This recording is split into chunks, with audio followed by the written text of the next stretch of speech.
Presented by Adi Shakti Films.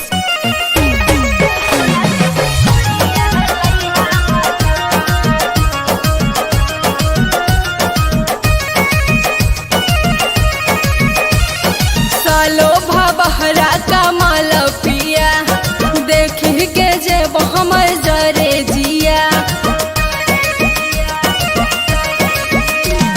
सालो भबहरा कमाल पिया देखी के जे हमर जरे जिया। बड़की गोतनिया के पार पहिरावा पाख लगे हमार। यदि चाहतारा पत्नी से प्यार तो सोना के सिकोड़िया लइहा भतार।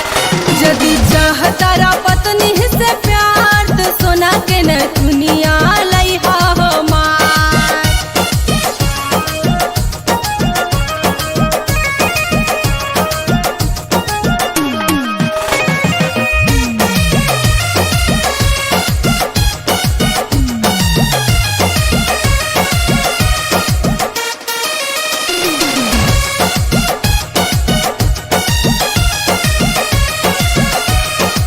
चैनपुर के चैन पहन के चैन सबके उड़ाई बहो।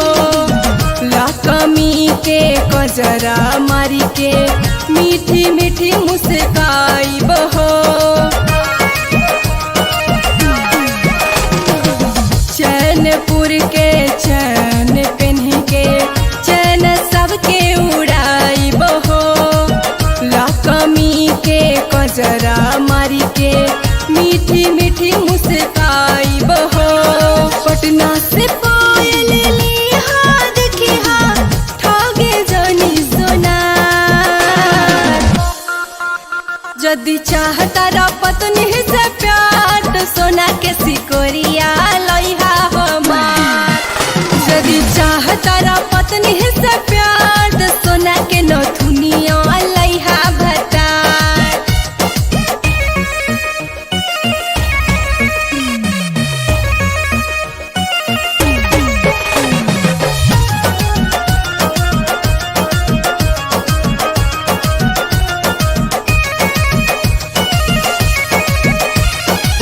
बटे मरद अखिलेश लालू मेहर के शौख पुरावेले।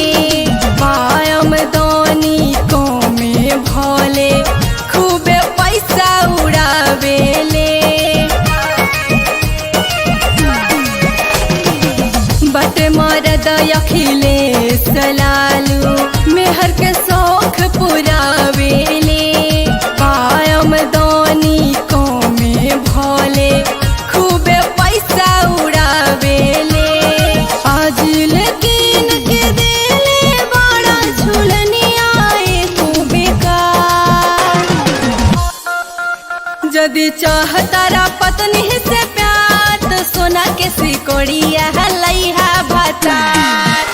यदि चाहतारा पत्नी से प्यार तो सोना के नथुनिया लइहा हमार। ना तो झगड़ा धइल बा।